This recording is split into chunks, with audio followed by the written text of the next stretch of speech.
حضرت سیدنا شیخ ابو الحسن انطاکی رحمت اللہ تعالی علیہ کے پاس ایک بار بہت سے مہمان آ گئے. اچھا، اب جب مہمان آ گئے تو کھانے میں کچھ روٹیاں کم تھی. یہاں ایک بات اور بھی عرض کرتا چلوں کہ کسی کے یہاں مہمان بنے تو ضرور بنے، لیکن جس نے بلایا ہو، مہمان کو دعوت دی ہو، اسی کو جانا چاہیے. بعض اوقات ایک کے ساتھ بہت سارے لوگ چلے جاتے ہیں اور اس سے میزبان کو ڈیفیکلٹی ہوتی ہے.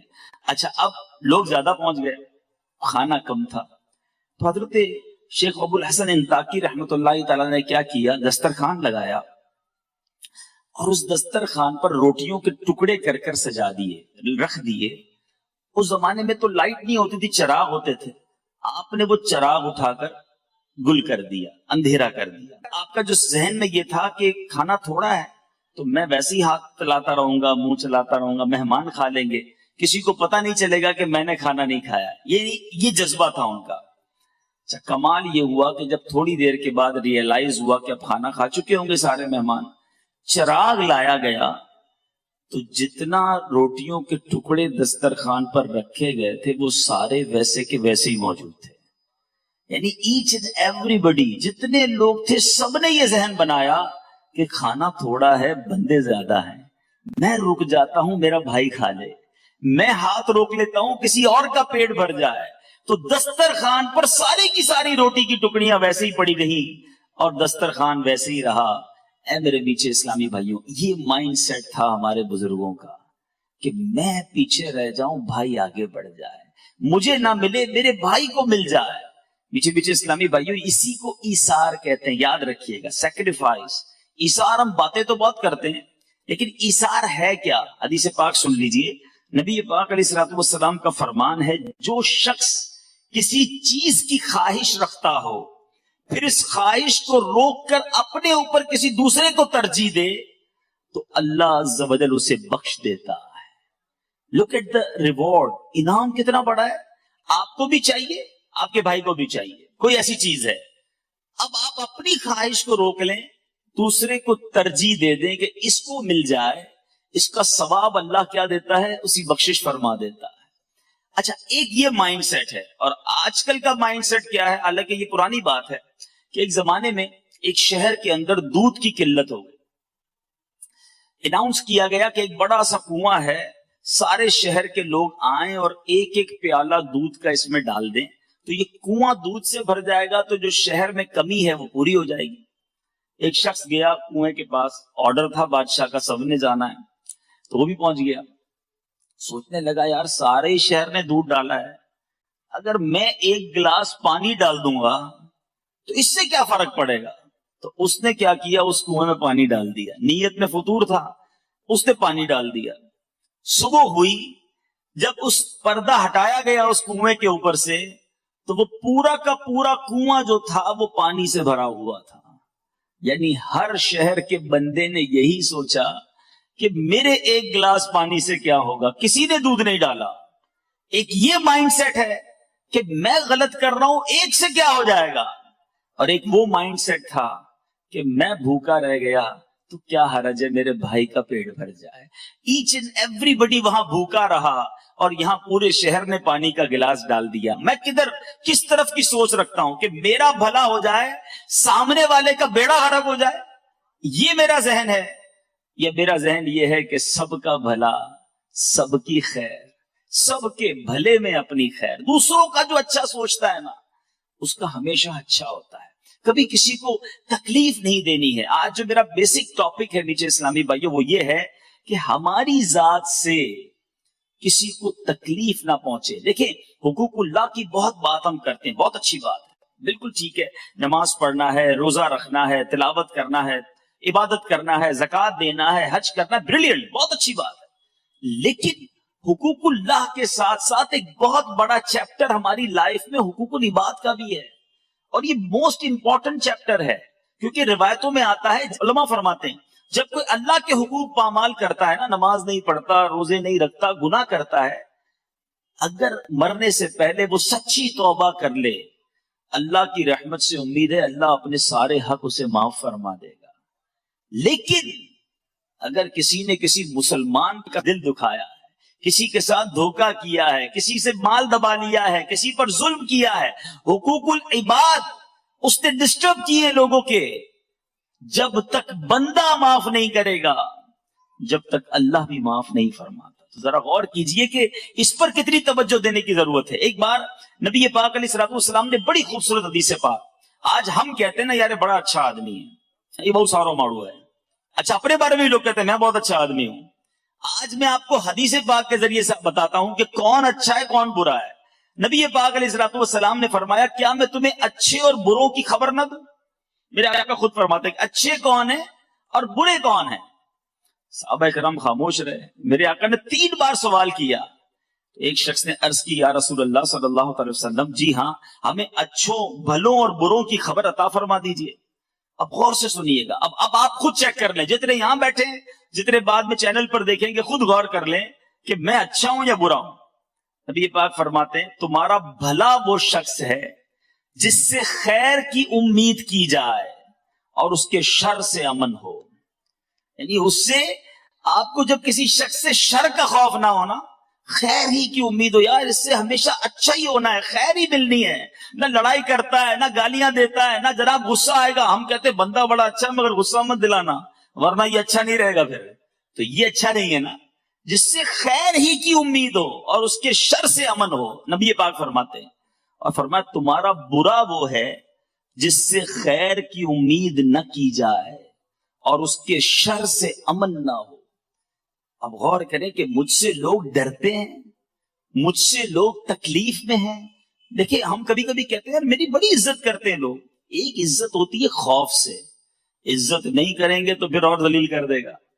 نوکر جو ہمارے ہوتے ہیں، امپلائیز ہوتے ہیں، وہ کیوں عزت کرتے ہیں؟ بھائی نوکری کر رہے ہیں، ہمیں زیادہ عزت نہیں کریں گے تو سیلری نہیں ملے گی، بونس نہیں ملے گا، لیکن ہمارے جانے کے بعد کیا وہ ہماری عزت پیچھے سے کر رہے ہوتے ہیں؟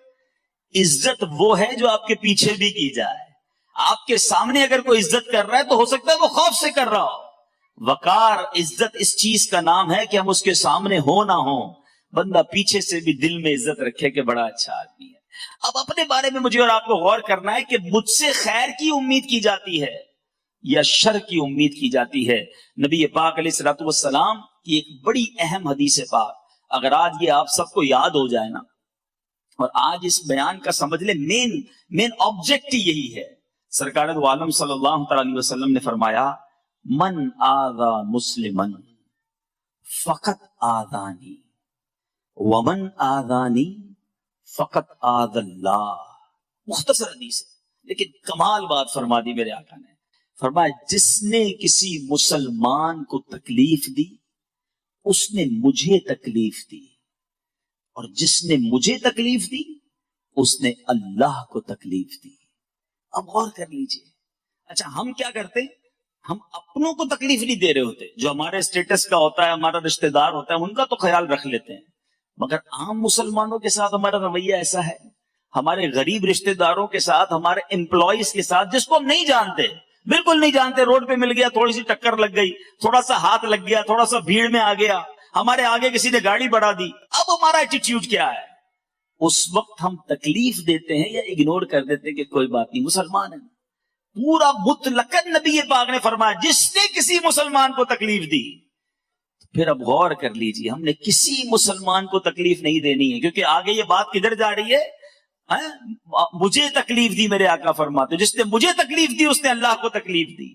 ہم اس دنیا میں تکلیف پہنچانے نہیں آئے۔ اگر آج کسی پر ظلم کرتے ہوئے، کسی کو ناراض کرتے ہوئے، کسی کا دل توڑتے ہوئے آپ آگے جا رہے ہیں، ٹھیک ہے، دنیا میں کوئی کچھ نہیں کہہ سکتا، مگر آئیے میں آپ کو ایک اور روایت سناتا ہوں کہ قیامت کے دن کیا کچھ ہو سکتا ہے۔ میرے میٹھے اسلامی بھائیو، ایک بار نبی پاک علیہ الصلوۃ والسلام نے فرمایا کیا تم جانتے ہو مفلس کون ہے؟ آج اگر میں آپ سے بھی سوال کر لوں کہ مفلس کون ہے، آپ کہیں گے جس کے پاس گھر نہیں ہے، جس کے پاس گاڑی نہیں ہے، جس کے پاس پیسے نہیں ہے، وہ مفلس ہے۔ صحابہ کرام علیہ رضوان نے بھی کچھ ایسا ہی جواب دیا کہ جس کے پاس درہم و دینار سامان نہیں ہوگا وہ مفلس ہے۔ میرے آقا علیہ الصلوۃ والسلام نے فرمایا نہیں، سنو حدیث کا خلاصہ ہے، میری امت میں مفلس وہ ہے جو قیامت کے دن نماز، روزے اور زکوٰۃ لے کر آیا۔ نماز بھی پڑھی ہوگی، بہت سارے میرے بھائی یہاں بیٹھے ہیں جو ماشاءاللہ نمازی ہیں، میں کئیوں کو جانتا ہوں، روزے بھی پورے رکھ رہے ہوں گے، زکوٰۃ بھی دے رہے ہیں، کئی حج اور کئی عمرے بھی آپ نے کیے ہوں گے۔ سنو، آقا ڈیفائن کر رہے ہیں کہ مفلس وہ ہے جو قیامت کے دن روزے بھی لے کر آئے گا، نماز بھی لے کر آئے گا، زکات بھی لے کر آئے گا، پھر مفلس کیوں ہے بھائی؟ سنیے، مگر حال یہ ہوگا کہ کسی کو گالی دی ہوگی، کسی پر تہمت لگائی، اس کا مال کھایا، اس کا خون بہایا، اسے مارا، اس کی اب کیا ہوگا؟ اب اس کی نیکیوں میں سے مظلوم کو نیکیاں دینی جائیں گی، اور پھر کچھ اس مظلوم کو، پھر اس مظلوم کو، پھر جس کے ذمے جو حقوق تھے جب یہ دیتا جائے گا نیکیاں ختم ہو جائیں گی، مظلوم زیادہ ہوں گے، تو اب مظلوموں کے گناہ اس کے سر پر ڈالے جائیں گے اور پھر اس شخص کو آگ میں پھینک دیا جائے گا۔ یعنی اس کے اپنے گناہ نہیں ہوں گے، بظاہر اس کے بعد نیکیاں ہوں گی، لیکن چونکہ اس نے دل آزاریاں، ظلم اور لوگوں کے حقوق تلف کیے ہوں گے، قیامت کے دن یہ سب دینا پڑ جائے گا۔ میٹھے میٹھے اسلامی بھائیوں، خدا را اس بات کو ریئلائز کیجئے۔ اچھا، اب میں چند ایگزامپلز دوں گا، کیونکہ جب بیان اس طرح کرتا ہوں تو بعض اوقات ذہن میں خیال آتا ہے یار یہ بات تو بالکل ٹھیک کر رہے ہیں، کسی کو تکلیف نہیں دینی چاہیے، لیکن میں تو کسی کو تکلیف نہیں دیتا۔ ہم بعض اوقات یہ سمجھ رہے ہوتے کہ میں تو کسی کو تکلیف نہیں دیتا، میں تو بڑا اچھا انسان ہوں۔ تو اب میں چند ایگزامپلز اپنے بیان میں دوں گا، آپ غور سے سنیں گے کہ کیا کہیں اس انداز سے تو میں تکلیف نہیں دیتا۔ یاد رکھیے، ہمارے معاشرے میں کسی کو گھور کر دیکھا جانا، غصے سے دیکھا جانا، یہ کوئی نارمل سی بات لگتی ہے کہ ٹھیک ہے تو نارمل ہے۔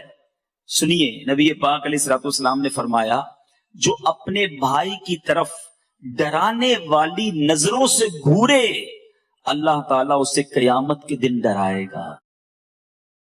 آج گھورتے ہیں، آج یعنی آنکھوں سے بھی تکلیف نہیں پہنچانی، ہاتھ تو بڑی دور کی بات ہے، زبان تو دور کی بات ہے، کسی کو اس نظروں سے نہ دیکھو جس سے وہ سہم جائے، جس سے وہ ڈر جائے، جس سے وہ خوف زدہ ہو جائے۔ میرے آقا علیہ الصلوۃ والسلام نے ایک جگہ پر ارشاد فرمایا، مسلمان کے لیے جائز نہیں کہ دوسرے مسلمان کی طرف آنکھ سے اس طرح اشارہ کرے جس سے اسے تکلیف پہنچے۔ اب اسی سے ریئلائز کر لیجئے، جب آنکھ سے تکلیف پہنچانا جائز نہیں ہے تو ہاتھ سے تکلیف پہنچانا، زبان سے تکلیف پہنچانا، یہ کتنا برا ہوگا۔ اچھا، اب گھورنا نہیں ہے، ایک اور بڑا عجیب و غریب انداز، ہم کسی کے گھر مہمان جاتے ہیں، وہاں جا کے تکلیف کا باعث بن جاتے ہیں۔ کیوں؟ مثال کے طور پہ کسی کے گھر گئے، بہت اچھی بات ہے، جانا چاہیے، اگر میزبان بلاتا ہے تو جانا چاہیے، لیکن زبردستی کا مہمان نہیں بننا چاہیے۔ تکلیف کیا ہوتی ہے؟ کسی کے گھر بغیر بتائے چلے گئے، پہلے بتانا چاہیے۔ اب آپ پہنچے، پہلے سے اس کے گھر پہ کوئی مہمان ہے، یا وہ خود بیچارہ کسی اور کام میں مصروف ہے، اب مروت میں منع تو نہیں کرے گا، آئیے آئیے گھر میں آئیے۔ کبھی کبھی ہوتا بھی ہے، گھر میں جاتے پہلے سے ہی کچھ لوگ بیٹھے ہوتے ہیں، اچھا اس کے گھر میں کچھ انتظام نہیں ہے، وہ اپنی کسی مصروفیت میں اس کو کہیں باہر جانا ہے، آپ گئے مہمان بن کر، مگر اس کے لیے تکلیف کا باعث بنے۔ اچھا یہ تو ہو گیا، چلے آپ یہ کیا۔ اچھا مہمان نے بعض اوقات ہم کہتے ہیں نہیں یار میں ایسا نہیں کرتا، میں بغیر بلائے تو نہیں جاتا، بلاتے تبھی جاتا ہوں، لیکن جا کر کیا کرتے ہیں؟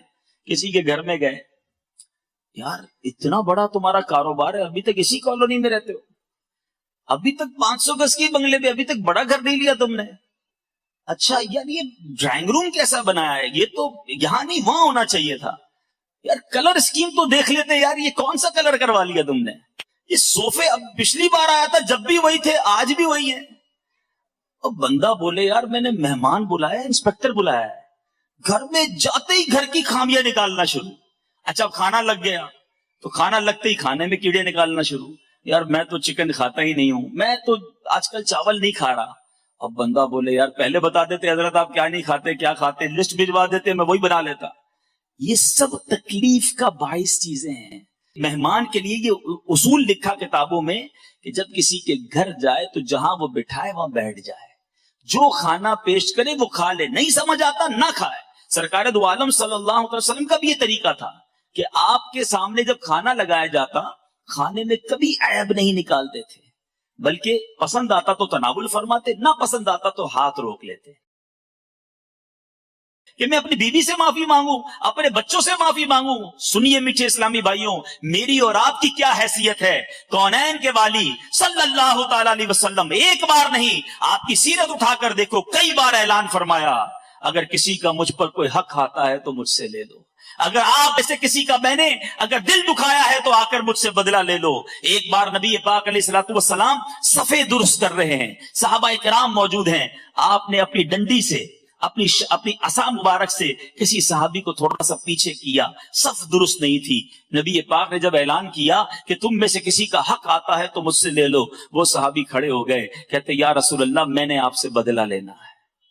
آپ نے میرے پیٹ میں چھڑی ماری تھی، میرے پیٹ میں اپنی ڈنڈی سے اپنے عصا سے مجھے پیچھے کیا تھا، مجھے تکلیف ہوئی. صحابہ لرز گئے کہ یہ کیا کہہ رہے ہیں، نبی پاک سے بدلہ لیں گے. پیارے آقا علیہ الصلوۃ والسلام نے فرمایا آ جاؤ مجھ سے بدلہ لے لو. نبی پاک کے قریب پہنچے، کہ حضور جب آپ نے اپنا عصا میرے پیٹ پہ لگایا تھا نا، میرا پیٹ ننگا تھا، میرے پیٹ پہ کرتا نہیں تھا. آپ نے اس وقت کرتا پہنا ہوا ہے، آپ بھی کرتا اوپر کیجئے. صحابہ اور لرز گئے، یہ کیا کرنا چاہ رہے ہیں. نبی پاک نے اپنا کرتا بھی اوپر کر دیا. تاریخ نے ایسا منظر دیکھا ہوگا کہ آقا اپنے غلاموں کو کہہ رہا ہے کہ جس کو مجھ سے بدلہ لینا ہے لے لو، اور اپنا کرتا اوپر کر دیا. مگر دیکھو اس صحابی کا کمال، دوڑتے ہوئے گئے اور نبی پاک کے جسم سے لپٹ گئے، میرے آقا کے جسم کو چومنے لگے اور کہنے لگے آقا بدلہ نہیں لینا تھا، میری تمنا تھی کہ ایک بار مرنے سے پہلے میرا جسم آپ کے جسم سے ٹچ ہو جائے. مجھے پتا ہے کہ میرے جسم نے اگر آپ کے جسم کو چھو لیا تو پھر سے جہنم کی آگ نہیں جلائے گی. یہ ہے میرے آقا کی تعلیمات. معافی مانگتے تھے یار، میرے آقا اپنے غلاموں سے کہتے تھے مجھ سے بدلہ لے لو، اور میں ہوں کہ آج جس کا جو چاہے بیڑا غرق کر دوں. میرا ملازم ہے نا، کیا کر سکے گا. میرا ذرا سی غلطی کی منہ سے گالیاں نکلتی ہیں، ذرا سی غلطی کی اس کو کہتا جا نوکری سے تو فارغ ہے. ارے ٹھیک ہے آج آپ کا کوئی نہیں بگاڑ سکتا، مگر میرے آقا کا یہ فرمان یاد رکھنا، من آذا مسلمن فقط آذانی ومن آذانی فقط آذ اللہ، کہ جس نے کسی مسلمان کو تکلیف دی اس نے مجھے تکلیف دی، اور جس نے مجھے تکلیف دی اس نے اللہ کو تکلیف دی. تو ہے میرے میٹھے اسلامی بھائیوں، بات چلی ہے کھانے پر عیب نکالنے کی. نہ نکالا کرو عیب، نہ لڑا کرو اپنے گھر والوں سے، صبر کر لیا کرو. ایک بہت گناہگار شخص تھا، اس کا انتقال ہو گیا. انتقال کے بعد اس کے دوستوں نے اسے خواب میں دیکھا اور کہا کہ تمہارے ساتھ کیا معاملہ ہوا. کہنے لگا اللہ تعالیٰ نے میری مغفرت فرما دی. لوگ بڑے حیران ہوئے، تو بڑا گناہگار، تیری مغفرت کیسے ہو گئی. کہتا گناہگار تو تھا. ایک بار میری زوجہ نے کھانا بنایا اور کھانے میں نمک بہت زیادہ ڈال دیا. بڑا غصہ آیا کہ ابھی سزا دوں. ہو سکتا ہے یہاں بھی ایسے کوئی شیر ببر بیٹھے ہوں گے کہ جیسے ہی کھانے میں کوئی گڑبڑ ہوتی ہوگی تو ہاتھ بھی اٹھا دیتے ہوں گے، پلیٹ بھی پھینک دیتے ہوں گے. کہتے ہیں میرا بھی بڑا غصہ ہے کہ بدلہ لے لوں، مگر دل ہی دل میں سوچا کہ آج میری بیوی نے ایک غلطی کی ہے، میں چلا بدلہ لینے. میں صبح سے شام اپنے رب کی بارگاہ میں کتنی کوتاہیاں کرتا ہوں، کتنی غلطیاں کرتا ہوں، وہ تو مجھ سے کوئی سزا نہیں دیتا، وہ تو مجھے چلائی جا رہا ہے، نبھائی جا رہا ہے. کہتا کچھ نہیں کہا، سنیے گا زبان سے کچھ نہیں کہا، بس میں نے صبر کر لیا اور کھانا کھا لیا، اگنور کر دیا. That's it. اللہ دلوں کے حال جانتا. اس نے زبان سے کچھ نہیں کہا کہ میں نے تجھے معاف کیا، چل آج غلطی کی آئندہ مت کرنا، آئندہ کرو گی تو پھر سزا دوں گا. نہیں، کوئی اترایا نہیں، کوئی جتلایا نہیں، کچھ بھی نہیں، دل ہی دل میں معاف کر دیا. مرنے کے بعد اسے بتایا گیا کہ اس روز تم نے اپنی بیوی کو، میری بندی کو کھانے میں غلطی کرنے پہ جو معاف کیا تھا، تو نے بندہ ہو کر میری بندی کو معاف کر دیا. میں تو سب سے بڑا معاف کرنے والا ہوں، جا میں نے تیرے سارے گناہ معاف کر دیے. یہ ہے معافی کی فضیلت، یہ ہے صبر اور یہ ہے نرمی. ہم تکلیف دینے نہیں آئے دنیا میں. خدا را یہ بہت تھوڑی سی لائف ہے، سمجھو میری بات کو. تھوڑے دنوں میں ہم سب نے دنیا سے چلے جانا ہے. جتنا جینا ہے نا خوشیاں بکھیر کے جیے، پیس اور لو اور محبت دے کر جیو. کیوں تکلیفیں دیتے ہیں؟ کچھ لوگ ہوتے ہیں آپ کو بھی پتہ